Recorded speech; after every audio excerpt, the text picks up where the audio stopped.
Master गणित म्हणजे काय आता मी तुम्हाला सांगणार नाही की काम सारखं आहे का वेगळं आहे, आता ते तुम्ही ठरवायचं आणि तुम्ही सोडवायचं.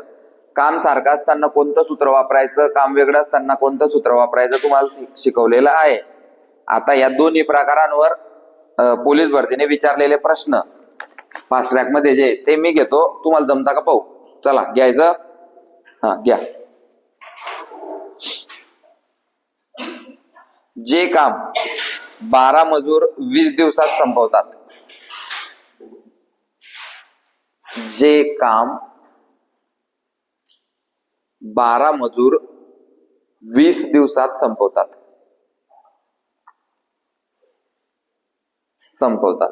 तेच काम 16 दिवसात संपवण्यासाठी, तेच काम 16 दिवसात संपवण्यासाठी किती मजूर लागतील.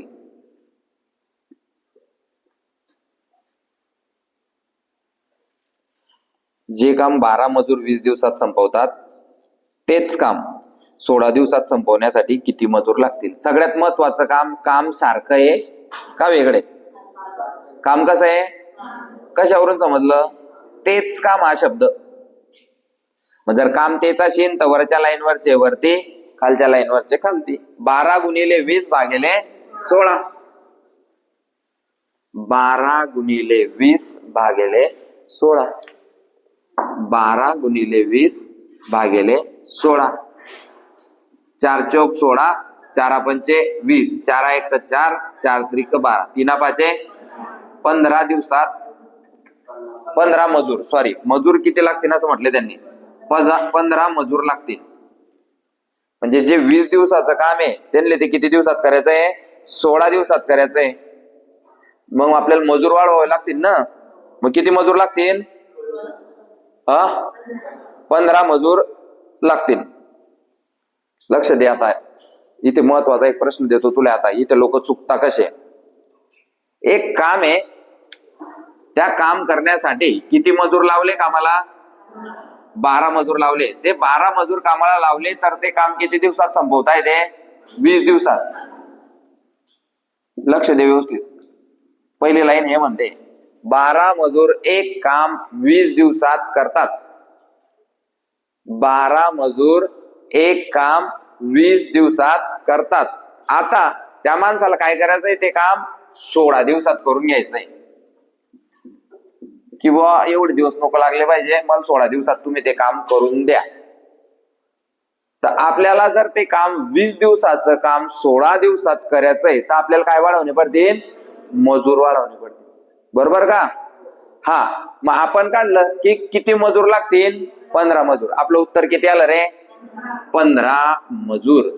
मग आपण साहेबाला सांगू, जर तुम्हाला 20 दिवसाचं काम 16 दिवसात जर करायचंय तर आपल्याकडे 2 ऑप्शन आहे. काय, पहिले 12 माणसं होते, आता 15 कर. मग लक्ष दे, आता किती मजूर वाढले. मग तिथे प्रश्न येतो की आपल्याला ते काम 16 दिवसात करण्यासाठी किती अजून मजूर वाढवावे लागतील. आणि आपलं उत्तर 15 यायला राहताना आपण 15 चिपकाय देतो. किती वाढवणे पडतील, 3. एकूण किती लागतील तर 15. इथे त्यानं असं म्हणलंय का अजून किती लोक लागतील. बरोबर आहे का, बरोबर आहे का. हा, तर असं आहे. तर हा एक प्रश्न वाचून सोडवायचा की तो काय विचारतोय, अजून किती लोक लागतील असं विचारतोय की अजून किती दिवस लागतील असं विचारतोय. पहिले लोक किती होते कामावर, आता ते काम किती दिवसात करत होते. मग त्याचं म्हणणं आहे मला 20 दिवसात नको, मला 16 दिवसात कर द्या तुम्ही ते काम. तुम्ही काय बी करा ते. मग तुम्हाला 2 ऑप्शन आहे. 16 दिवसात जर ते काम करायचं आहे तर तुम्हाला माणसं वाढवणे पडतील. मग तुम्ही 12 माणसांची किती माणसं केले, पहिले किती लोक होते, आता किती केले, 15 केले. मग तो काय विचारतो, काय बदल काय केला, तर मग 3 लोक वाढवले. पण त्याने असं विचारलं का आपल्याला आता ह्या गणितात की अजून किती लोक वाढवावे लागतील. नाही, त्याने आपल्याला काय विचारलं की किती मजूर लागतील. पहिले 12 लागत होते, आता 15 लागतील. समजतंय. उत्तर आलं आपलं 15. पण कधी गणितात असं विचारलेलं असतं की किती अजून मजूर लागतील. जसं आपण त्या 50,000 मध्ये जाऊ ना, तिथे तुम्हाला ते गणित पाहायला भेटतील. समजलं? बर, अजून जर मला ते काम, आता मला माणसं बिनी वाढवणे, आता आपल्याला माणसं वाढवायचे नाही. पहिले 12 मजूर होते, तर बी 12 मजूरला तीन, आणि काम बी 16 दिवसात करून घ्यायचंय. तर काय ऑप्शन आहे आपल्याकडे? कामाचे तास वाढवावे लागतील. समजतंय का? समजतंय का? बरं, एखादी विद्यार्थी रोज 6 तास अभ्यास करतोय, किती तास? मग त्याला जर परीक्षेला कमी दिवस राहिले तर तो काय करेल? अभ्यासाचे तास वाढेल. बरोबर आहे की नाही? रोज 6 केलं तर त्याच स्पीडनं चालेल तो. त्याला जर जास्त मार्क पाहिजे तर तो याचा टाइम वाढेल. येतं येड्या माणसाला बी समजतं का नाही? हा, समजतं म्हणे सर. नाही तर मग काय होईल? शेवटी सर तुम्हाला तर सांगलंच नाही, कामाचे तास वाढवणे पडतील बा, असं सांगलंच नाही तुम्ही. आणि तुम्हाला तर माहिती आहे, मी जे सांगतो तेच होतं. पहिल्या दिवशी रात्री मी आद्याला फोन केला, भाऊ 2 मार्क कमी येतील, दात्या कर्ज नको. किती सांगाल ते? 2 मार्क कमी येतील. तू काय म्हणशील, मला 47च पाहिजे, 2 कमी येतील, काही प्रॉब्लेम नाही. म्हटलं 45 गैरे झाले. त्याला वाटतं सरला काय माहिती मी 47 मारतो. सरला सगळं माहितीये. आता मी काही दिवसानं काय बनणार आहे? देव बनणार आहे मी आता काही दिवसानं. हा, अजून थोडेसे दिवस गेले की मग बनी जाईल, मग मी संन्यास घे टाकेन. त्याच्या 1 दिवस पहिले या पोरींचं ग्राउंड होतं, त्याच्या पहिले मग ग्राउंड होतं 20 तारखेला.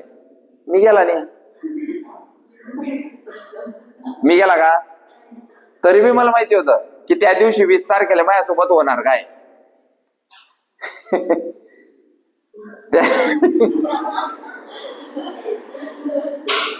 मी अपडेट राहतो ना. 19 तारखेला मी पेपर वाचला.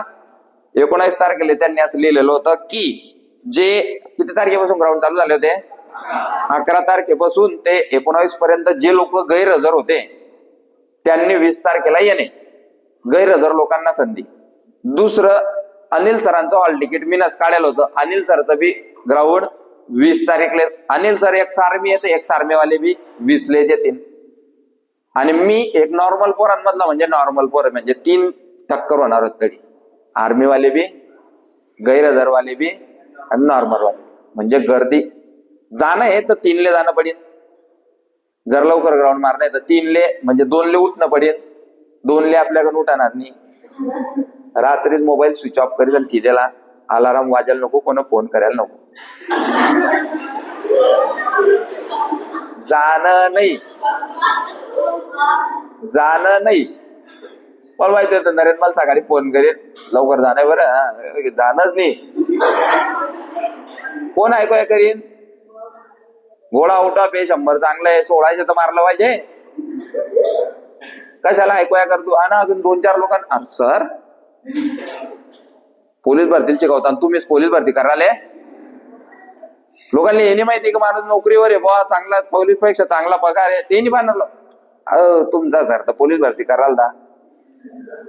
विचार केला मी 19 तारखेला सुट्टी मारली होती. दिवसभर विचार केला, सगळ्यांनी चांगलं माझ्या ग्राउंड वर.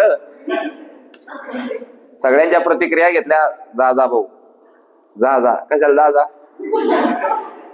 काही गेला नाही. 6:30 उठला मस्त.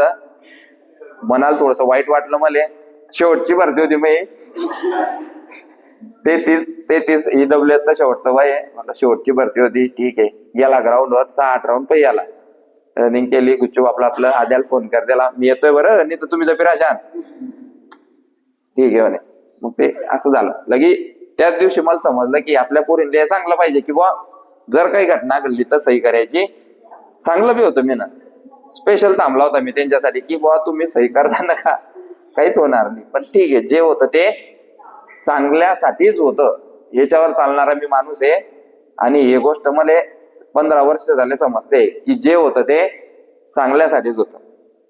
तर अशा पद्धतीनं मग त्यांनी ग्राउंड घेऊन मारले. काही नाही, 900 पोरी, फक्त 900 पोरी आहे फक्त, काहीच विशेष गोष्ट नाहीये. आणि आपला पेपर 90 आहे आजच. तर मग आपल्याला घाबरायचं काम नाहीये. मी तुम्हाला लिहून देतो ज्या ज्या पोरींचे पेपर 43, 45 ग्राउंड आहे ते नंतर काय करता 60, 65, 70. कारण काय त्याच्या मागे माहितीये का? हे लोक रोज पेपरने सोडवतात. आपण तर 2 महिन्यापासून तुम्हाला लाई दिलाय. 2 महिन्यापासून सगळेजण प्रश्नपत्रिका सोडायचं आणि मला 2-2 प्रश्नपत्रिका टाकायला राहिल्या माझ्याकडे चेक होईन राहिल्या बाकी मी ओके शाबास थँक्यू बस एवढेच मेसेज टाकाय माझ्याकडे दिले हे की नाही. तर म्हणलं त्याला 2-2 सोडायला राहिले मी एक सांगतोय 2-2 सोडावताय म्हणजे एकले मेसेज द्यायला टाइमनी मी सकाळी द्यायचा कोणाला रात्री टाकेल राहील फोटो सकाळी. हो व्हेरी गुड. मार्क पाहायचा कोणत्या सेक्शन मध्ये किती आहे ठीक आहे. कधी कधी 5-6 जणांची एकटी जायचे सगळ्यांनी एकच मेसेज शाबास. हा तर मग असं आहे तुम्ही जर समजा आता कमीत कमी तुम्ही मला 50 प्रश्नपत्रिकांचे फोटो टाकले 50 तर टाकले तुम्ही मग 50 गुणिले 100 5,000 प्रश्न घिसन चालताय तुम्ही. समोरचे आता काय ग्राउंड मारलं त्यांना आता लटकले असतील ते प्रश्नपत्रिका सोडायला त्याचा काहीच फायदा नाही. बरोबर आहे की नाही. म्हणजे जेव्हा लोक आराम करत राहतात तेव्हा आपण काम काढायचा आणि लोक आता फॉर्म मध्ये आहे तेव्हा आपण शांत आहे. आता आपला पेपर 90 आहे ना बरोबर आहे की नाही. तर आता आपलं चालू राहतं रोज एक प्रश्नपत्रिका सोडायची. आता जे आता तुमच्या आता सगळ्या विधाला असतील पण तरी बी सोडायची. जळगावचीच सोडायची. जळगावला आहे ना आपण जळगाव मध्ये नेमकं काय विचार झालंय जळगावच्या नद्या काय आहे जळगावचे कोणते महत्वाचे ठिकाण आहे जळगाव मध्ये काय आहे नेमकं असं की ज्याच्यावर आपल्याला प्रश्न येईल. जळगावचे जिल्हाधिकारी कोण आहेत जळगावचे सीईओ कोण आहेत जळगावचे SP कोण आहेत त्याचे हे की नाही. जिल्हा परिषद अध्यक्ष वगैरे अशा गोष्टी आता नाही आहेत. जिल्हा परिषद अध्यक्ष नाही आहेत जळगावला प्रशासक चाललंय. म्हणजे जे महत्वाचं आहे नदी कोणती आहे त्यानंतर महत्वाचं तीर्थक्षेत्र कोणतं आहे. तो चांगदेवचा प्रश्न दरवर्षी येतो. चांगदेव आहे ते कोणत्या 2 नद्यांचा संगम आहे येतं की नाही. कोणत्या तापी आणि पूर्णा. तर तो प्रश्न येतोच 2014 आला होता तो आम्हाला मला तर माहिती बी नव्हतं. म्हटलं संगम आहे आपल्या जळगावले असं होतं ते. तर तुम्हाला तर सगळं माहिती आहे. तर पेपर चांगला काढा 90 पुढे न्या अजून त्याला 92-95 जेवढा नेता येईल तेवढा न्या म्हणजे आपण सेफ. आणि हे पहा तुम्ही 45 ग्राउंड वाले त्यांचे मग पेपर दिसतात 67 71 44 58 असे मार्क येत आणले कारण त्यांनी सोडवलेल्या नसताना प्रश्नपत्रिका मग पहिल्यांदा सोडवलं की सगळ्यांना 67-68 असा आकडा दिसतो. आपण पहिल्यापासून सोडवत आले आपल्याला काय आहे कंटिन्यू 80-85 ची सवय 80-85 आणि तो आकडा आपल्याला दिसतो आणि त्या आकड्यासोबत आपली मैत्री झालेली असते. तर मग काय होतं पेपरमध्ये बी तोच सायकोलॉजिकल गोष्ट आपल्यासोबत घडते आणि आपल्याला बरोबर तेवढेच मार्क पडतात जेवढे परीक्षेत पडत राहतात. सोडवलेल्या प्रश्नपत्रिकांमध्ये आपल्याला तेवढेच मार्क. आता बा इथे सायकोलॉजिकल एक गोष्ट झालेली असते. आता मी मागचा गोळा गाव पिकला होता 2018-19 भरतील पण सायकोलॉजिकल गोष्ट काय आहे माझा घोडा आउट ऑफ आहे. मग मला कवा सांगा मी घोडा आउट ऑफच पैकी प्रॅक्टिस करतो का मी घोड्याची.